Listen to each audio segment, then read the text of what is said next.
میرے نبی نے فرمایا اس دروازے سے ایک جنتی آ رہا ہے.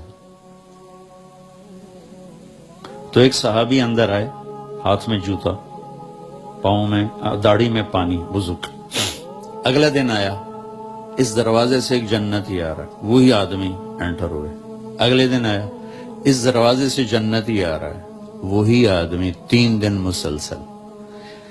اس محفل میں ایک شخص ہیں جن کا نام ہے عبداللہ بن عمرو بن عاص. یہ صحابہ میں، جہاں تک میں نے صحابہ کی سیرت پڑھی ہے، سب سے زیادہ عبادت والے شخص. ان کے لیول کا ایک آدمی نہیں. ساری رات نفل، سارا دن روزہ، اور دن رات میں ایک ختم قرآن. یہ ان کا عام معمول تھا. شادی والی رات، شادی کی رات، شادی ہوئی، بیگم آئی، اتنے فرض نمازاں بھول جاندی ہم 3 دن پہلے ہی. صبح ابا نے پوچھا بیٹا رات کیسے گزری؟ کہا جی الحمدللہ نفلوں میں گزری. تیرا ستیاناس، او میں تیری شادی نفلوں واسطے کی تھی. جا کے اللہ کے نبی کو شکایت لگائی. یہ اس مزاج کے نوجوان تھے.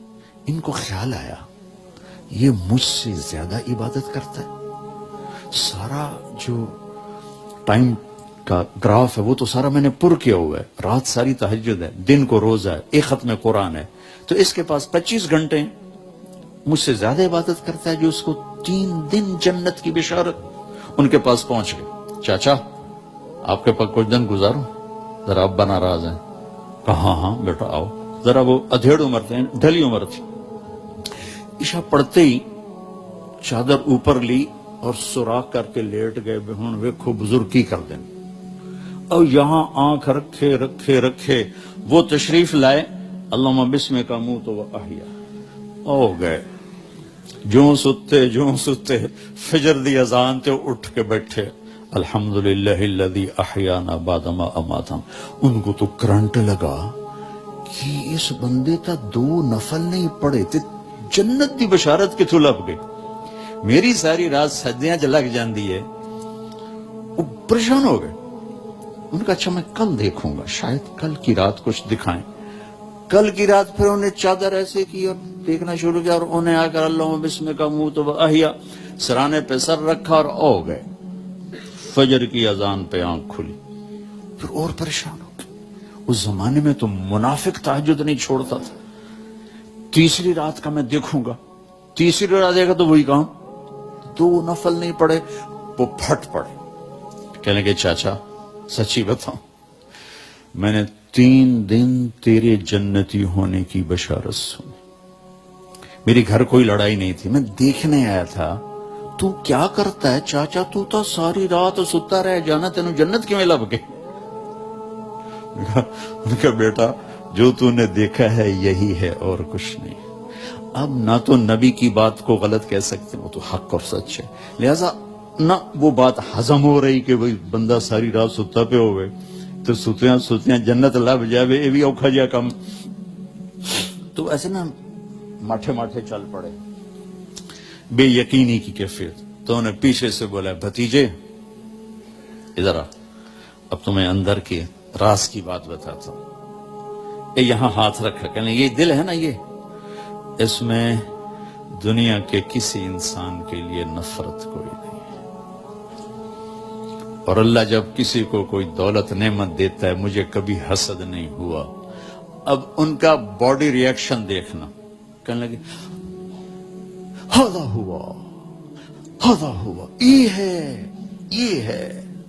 ایک دم اچھلے، ہذا ہوا، یہ ہے جس نے تمہیں زندہ جنتی بنا دیا، دنیا میں جنتی بنا دیا. پھر کہنے لگے پر یہ کرے گا کون؟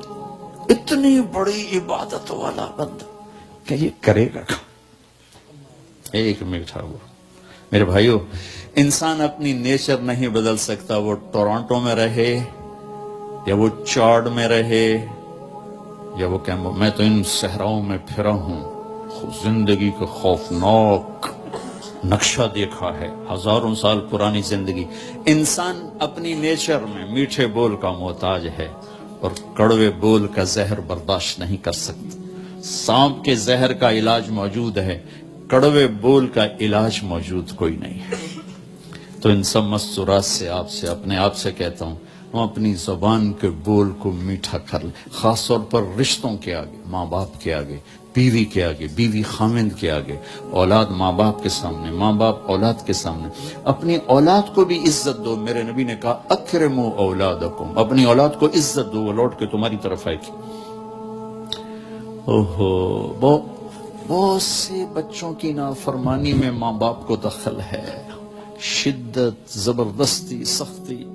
میرے نبی اپنی بیٹی فاطمہ کو کیا عزت دیتے تھے؟ آپ تشریف فرما دو، بیٹھے ہوئے، بس فاطمہ کمرے میں گھر میں تشریف لاتی ہیں، میں باپ ہوں، میں بیٹھا ہوں، بیٹھا رہنا چاہیے، لیکن آپ یوں کھڑے ہوتے، آپ کھڑے ہوتے، فاطمہ داخل ہوئی، آپ کھڑے ہوتے، وہیں نہیں کھڑے ہوتے، آگے بڑھتے تھے اور یوں چومتے تھے، بوسہ لیتے تھے، پھر ہاتھ پکڑے آ کر ان کو چارپائی پہ بٹھاتے تھے، اس کے بعد خود بیٹھتے تھے۔ یہ میرے نبی نے اولاد کو عزت دے کے دکھا۔ ہم تو اولاد کو اپنی ملکیت سمجھ کے رگڑا دے دیتے ہیں، وہ باغی ہو جاتے ہیں۔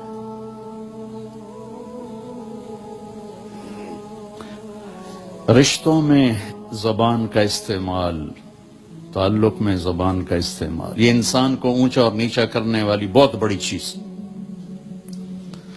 اس لیے جب کبھی غصہ ہو، چپ ہو جاؤ، بولنا نہیں۔ غصے میں آدمی صرف نبی صحیح بول سکتا ہے، غصے میں صرف نبی صحیح بول سکتا ہے، باقی کسی میں یہ طاقت نہیں کہ غصے میں وہ صحیح بول سکے۔ لہذا چپ ہو جاؤ، گزرنے دو لہر کو، اس کے بعد جو کہنا چاہتے ہو کہو، ورنہ پتہ نہیں کیا ہو جائے گا۔ میرے بھائی بہنوں، یہ سب کچھ آگے میرے رب نے نظام بنایا ہے، اس میں سے مجھے آپ کو گزرنا ہے۔ اس کی تیاری کے لیے اللہ نے ہمیں یہاں موقع دیا ہے کہ ہم یہاں وہ کر دیں جو اللہ چاہتا ہے۔ اللہ کا شکر ہے، اس نے ہمیں سب سے بڑی دولت دی، سب سے بڑی نیکی ہے لا الہ الا اللہ محمد رسول اللہ۔ یہ سب سے دنیا کی سب سے بڑی نیکی ہے، اللہ نے ہمیں اس سے نوازا۔ سب سے بڑا کفر اور شرک اور اللہ کو ناراض کرنے والی چیز ہے اس کا انکار، اس کی ذات کا شریک ٹھہرانا۔ یہ سب سے بڑا اس کی ذات کا انکار، اس کی ذات میں شریک کو ٹھہرانا۔ یہ سب ایک بدو آ کے نا بیت اللہ کو پکڑ کر کہنے لگا یا اللہ لم نعصک فیما فی احب الاشیاء الیک، یا اللہ جو چیز تجھے سب سے پسند ہے نا، انا اطعناک فی احب الاشیاء الیک، جو چیز تجھے سب سے پسند ہے نا وہ ہم نے تیری مان لی، لا الہ الا اللہ محمد رسول اللہ، وَلَمْ نَعْسِكَ فِي أَبْغَضِ الْأَشْيَاءِ إِلَيْكَ، اور جو تجھے جس سے سب سے زیادہ نفرت ہے یا اللہ اس کو بھی ہم نے دور کر دیا، شرک اور کفر، فَاغْفِرْ لَنَا فِي مَا بَيْنَ ذَلِكَ، اس کے درمیان ہماری کچھ لچ گچے معاف کر دے۔ تو اللہ نے ہم پر کرم کیا، اس نے ہمیں ایمان کی دولت بخش۔ کفر سے ایمان میں آنا کوئی آسان کام ہے۔ ہماری جماعت تھی سوات میں، ایک نوجوان سے بات ہوئی تو سنتا رہا، پھر کہنے لگا معاف کیجئے میں ہندو ہوں، مجھے پتا ہے میرا مذہب کچھ نہیں ہے، پتھر کی پوجا ہے،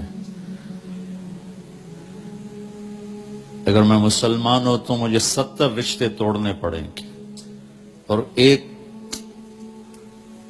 اور میں اکیلی جان ہو جاؤں گا اور کوئی مسلمان مجھے سنبھالنے کے لیے تیار نہیں ہوگا۔